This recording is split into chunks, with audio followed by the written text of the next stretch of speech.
Welcome to China in Focus. I'm Tiffany Meyer. Our top story: the CIA shifting its stance on where COVID-19 came from. The agency now assesses that the virus likely originated from a lab leak in China.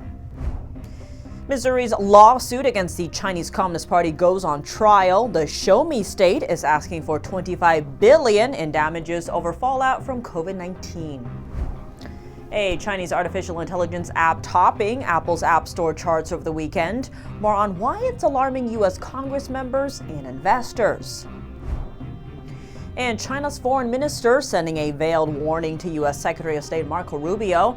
These Chinese side requesting that Rubio act accordingly during their first conversation.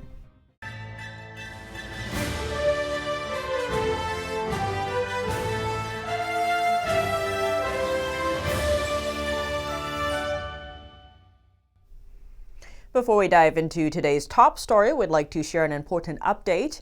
You can now catch China in Focus on Genjing World every Tuesday instead of YouTube. We'll publish the link in the description box down below at that time, or you can search China in Focus at genjingworld.com. And then the top U.S. agency is putting its weight behind the COVID-19 lab leak theory. The CIA issued a new assessment over the weekend, with analysts saying they now favor the theory. NTD's Don Ma has the story. The COVID-19 pandemic more likely came from a lab rather than nature. The CIA is the latest to point its finger at China, joining two other top U.S. agencies. The assessment makes a shift in stance from the intelligence agency that has for years refrained from making a conclusion on the issue. The report was completed during the Biden administration. It was declassified and released Saturday on the orders of the new CIA director picked by Donald Trump. The CIA has assessed that the most likely cause of this pandemic that has wrought so much devastation around the world was because of a lab-related incident in Wuhan. And so we'll continue to investigate that moving forward. But I think it was important for the American people to see an institution like the CIA get off the sidelines and be truthful about what our intelligence shows, at the same time of protecting us from adversaries like China if they caused or contributed to this. However, the intelligence agency emphasized that it has low confidence in the assessment and still considers it plausible that the virus came from nature. It was not made based on new intelligence gathered by the U.S. government, but a review of existing information. Since the pandemic broke out from Wuhan City, Beijing has silenced on-the-ground citizen journalists, doctors, and academics who sought to shed light on the issue or criticize the regime's handling of the virus. Other than the CIA, the FBI and the Energy Department have also said the virus had originated from a lab. Don Ma, NTD News. The CCP virus, which causes COVID-19, has killed over 1 million Americans. The U.S. intelligence community has been divided over where the virus originated, largely because the Chinese Communist regime hasn't cooperated with related investigations. Missouri's lawsuit against China going on trial Monday. The state is suing the Chinese Communist Party over allegedly hoarding personal protective equipment during the pandemic. The trial is happening at the federal courthouse in Cape Girardeau, Missouri. Here's more. Bailey's office said it will seek $25 billion in damages. That's for causing significant loss of life and economic disruptions. In a post on social media platform X, the Attorney General said that, quote, if they don't pay up, we'll start seizing Chinese assets like farmland. The state must now prove that the actions of the Chinese regime and other named China-based entities caused harm to Missouri and its citizens. The CCP is not expected to have a representative in court. It could make it easier for a judgment in Missouri's favor. A veiled warning from China's Foreign Minister Wang Yi to U.S. top diplomat Marco Rubio: behave yourself. Wang conveyed the message in his first phone conversation with Rubio last Friday, according to a foreign ministry statement. Wang told Rubio, quote, I hope you will act accordingly. This is a Chinese phrase typically used by a superior to warn an employee to behave and take responsibility for their actions. Rubio is the first sitting Secretary of State to be banned from traveling to China. The Chinese regime sanctioned him over his support of human rights in China. During his confirmation hearing, Rubio called China the, quote, most potent and dangerous near-peer adversary this nation has ever confronted. We welcome the Chinese Communist Party into the global order, and they took advantage of all of its benefits, and they ignored all of its obligations and responsibilities. Instead, they have repressed and lied and cheated and hacked and stolen their way into global superpower status, and they have done so at our expense. A U.S. statement about the phone call didn't mention the phrase. It said Rubio told Wang that the Trump administration would advance U.S. interests. Rubio also expressed serious concern over China's coercive actions against Taiwan in the South China Sea. NTD reached out to the State Department for comment, but didn't hear back before airtime.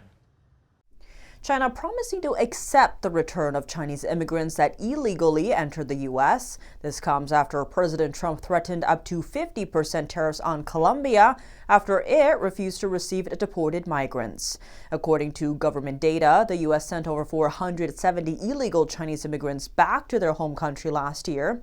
Prior to that, China hasn't accepted a removal flight from the U.S. in 6 years. In comparison, there were over 210,000 illegal Chinese immigrants in the U.S. in 2022. That number jumped even higher last year, with a large number of Chinese citizens crossing the southern border. There's a new player in the AI chatbot field, and Congress members are calling the Chinese model a nightmare scenario. It's called DeepSeek. This Chinese app has quickly climbed to the top of Apple's App Store charts over the weekend, reaching #1 in the US, UK, and Canada. Already, reports have raised concerns about Chinese censorship within the DeepSeek platform. According to the House Select Committee on the Chinese Communist Party, DeepSeek is a nightmare scenario for open source AI. When asked about the significance of Tiananmen Square massacre in 1989, DeepSeek responds with, quote, sorry, I'm not sure how to approach this type of question yet. Users are then prompted to ask about something else instead. DeepSeek has been limiting access to information that Beijing's internet censors deem sensitive. In the battle for AI dominance, President Donald Trump last week announced a $500 billion investment into AI infrastructure sectors, designed to help the U.S. keep its edge over China in AI development. DeepSeek has garnered a lot of attention by both new users and big tech due to low development costs and its free-to-use service. In a recent interview with Axios, DeepSeek's CEO mentioned that U.S. export controls on high-end chips have hindered the company's progress. Had it not been for those roadblocks, some believe DeepSeek could have surpassed its rival OpenAI. On top of censorship fears in advancing Chinese AI, Chinese artificial intelligence model DeepSeek also sent technology shares around the world sliding on Monday. Here's a look at why and the risks the United States and other countries might face because of it. Startup DeepSeek has rolled out a free assistant it says uses lower-cost chips and less data. That seemingly challenges a widespread bet in financial markets that AI will drive demand along a supply chain from chip makers to data centers. Shares in Nvidia supplier Advantest fell 8.5% in Tokyo, while those of Tesla, Amazon and Meta fell more than 2% in early European trading. The capabilities of DeepSeek are well within reach of OpenAI and the other providers of generative AI. But, and that's the crucial but, is can DeepSeek approach or get the same results with lower infrastructure costs, which obviously would be a major negative, not just for NVIDIA, but also for the big cloud computing data center providers like Amazon. AI-focused startup investor SoftBank Group slid more than 8%, on course for its biggest one-day fall since September, while chip-making equipment giant Tokyo Electron fell 5%. But tech-heavy markets in Taiwan and South Korea were closed. Little is known about the small Hangzhou startup behind DeepSeek, but its assistant leapfrogged rival ChatGPT to become the top-rated free application on Apple's App Store in the US on Monday. DeepSeek researchers wrote in a paper last month that the version 3 model launched on January the 10th used NVIDIA's H800 chips for training, spending less than $6 million. Frankfurt-listed shares of NVIDIA slipped about 7% in morning trade. The poster child of AI has seen its stock rise 196% since the start of 2024. Coming up, turmoil unfolding in China's real estate sector. One of its leading property developers facing an over $6 billion loss, plus a leadership shakeup. The Congo in Africa sentencing 3 Chinese nationals for illegal mining. One of the country's officials saying enough is enough. And what could President Trump's pledge to take back the Panama Canal mean for the U.S., as well as the growing Chinese influence in America's backyard? The president of Paraguay weighs in. We are the blind spot in South America. We are the only country that is not under the influence of China. More on that after the break here on China in Focus. Welcome back to China in Focus. I'm Tiffany Meyer. More bad news for China's property sector. One of China's largest property developers, Vanke, announcing on Monday an over $6 billion loss for 2024, plus a shakeup in its top leadership. Vanke said its chairman resigned for work adjustment reasons and that its chief executive left for health reasons. Chinese authorities are now said to have more control over Vanke. The developer's new chairman is the head of a company owned by the local government of Shenzhen, a branch of the Chinese Communist Party. What's more, Vanke has been struggling to pay off its debt. It has almost $5 billion of market debt due this year. China's real estate sector used to account for a quarter of the country's GDP, but it's been mired with problems in recent years. One of its largest real estate developers, Evergrande, defaulted with $300 billion in debt. Another property giant called Country Garden defaulted with over $180 billion in debt. A nation in Africa saying it's tired of having its resources plundered. A court in the Republic of Congo has sentenced 3 Chinese citizens to prison time for illegal mining. A judge in Congo found the defendants guilty earlier this month of money laundering, plus illegal purchase and possession of mineral substances. China has been eyeing critical minerals in Africa for years as it looks to boost its dominance in the sector and maintain U.S. reliance. They were also ordered to pay a fine equivalent to $600,000 and permanently banned from Congo once their sentences are served. Throughout the trial, the defendants said they had not known they were breaking Congolese law. They were acquitted of charges, including fraud and illegal mineral extraction for lack of evidence. Their lawyers said they would appeal. Christian Wenduma is a lawyer representing local communities. This is an educational trial that should normally serve as a wake-up call to all Chinese nationals who think they can leave China, arrive in Kitutu, Kibe, Lagushwa, Kamituga, or Mwanga, and behave as if they were in their own room without even paying the hotel fees. And that is what brings us joy. The trio are the first Chinese nationals to stand trial since Democratic Republic of Congo launched its latest push to crack down on the unlicensed extraction of the minerals in its conflict-torn east. Now we turn to South America. Paraguay remains one of only 12 countries worldwide that recognize Taiwan instead of Communist China. Even under pressure from Beijing, the country didn't switch its allegiance to China and even expelled a Chinese diplomat last month who tried to sway Paraguayan lawmakers to drift away from Taiwan. The president of Paraguay, Santiago Pena, told Jan Jekielek of American Thought Leaders about what's behind it. So let's talk about the Panama Canal. Now that's a big waterway, yes, obviously. Yes. So what are the implications of President Trump wanting to bring that back under American control? Again, I think that many people is focusing on the action and is not understanding the strategy.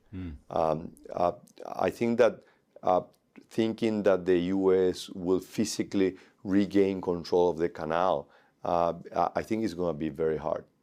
But we cannot give away the fact that China influence on the use of the canal, as in many other infrastructure in Latin America, is putting a risk on the international trade and the world trade and the trade with the U.S.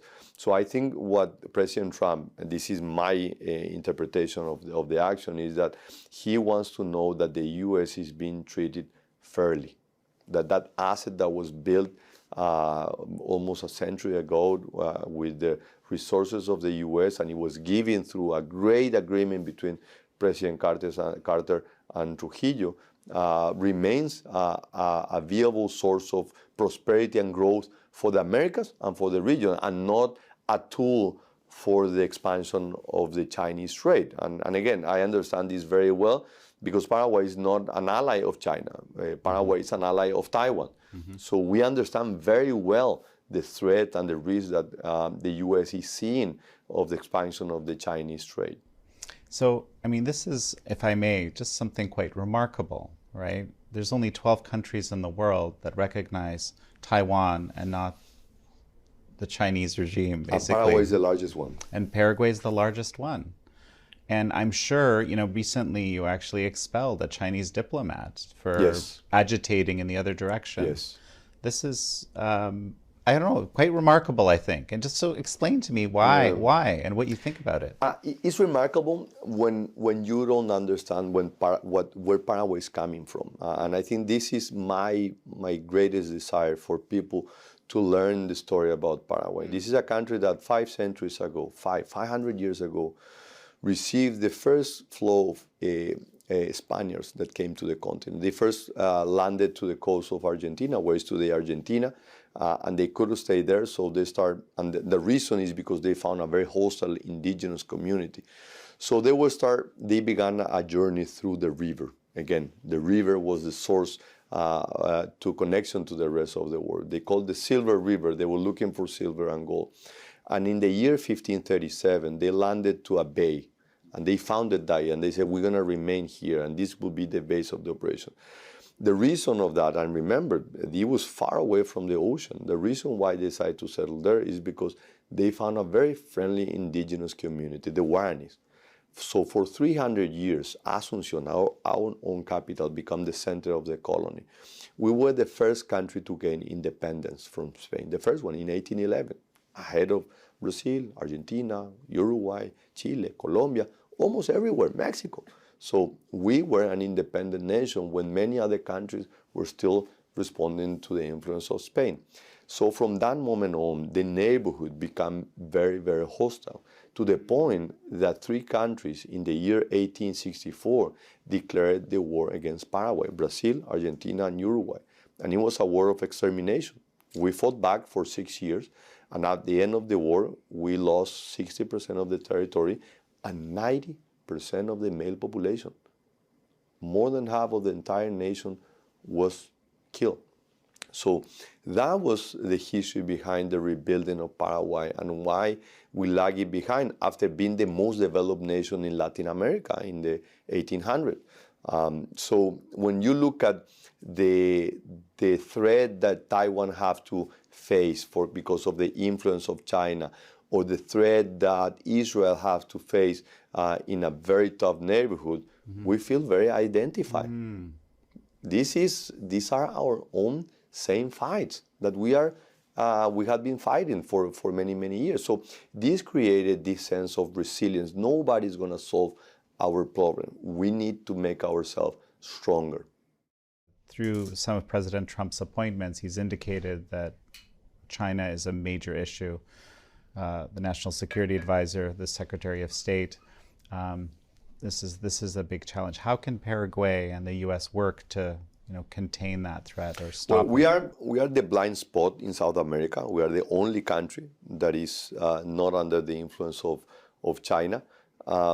We have nothing against China, but we think that Taiwan deserves an opportunity, the same way Paraguay deserves an opportunity. We deserve an opportunity. So I think the idea behind Paraguay as a strong ally to show to other countries, because many of the countries in South America, many that I have spoken over the last couple of years, who decided to move from having a relation with Taiwan to have a relation with China, many of them fell on promises. a lot of the time, many of the leadership thought that having a relation with China will open the market, the huge Chinese market. And the reality has been quite the opposite. They have opened their market to a manufacturing capacity, an industrial capacity that doesn't comply with the same labor laws that we apply, that don't respond to the same environmental standards that we abide, that don't comply with the same AML regulation that we comply. So the rules are not even. And many of them said, look, I thought 5, 10 years ago that if I was making this move, my country will be much more developed. And the reality is not that. It's quite the opposite. They are less developed. They rely more on manufactured goods from Asia and less on the capacity to create jobs in their own country. So that's why we have decided to follow a different path. A relatively small country that develop an industrial base, high quality products that are able to compete with any country of the world, including with China, because our largest trading partner is Brazil. And many of the industries that come to Paraguay came from Brazil, but they don't brought the job from Brazil. Brazilian companies that before that they were buying products from Asia. So they said, I'd rather buy it from next door. Having this idea of nearshoring or friendshoring, which I think it makes a lot of sense. That's all for today's China in Focus. I'm Tiffany Meyer. If you have any feedback on the show or have something you'd like to see us cover, send us an email at chinainfocus@ndd.com. We'd love to hear from you. For on-the-clock original news coverage, visit us at ndd.com or download our NTD app. Thanks for watching. See you tomorrow.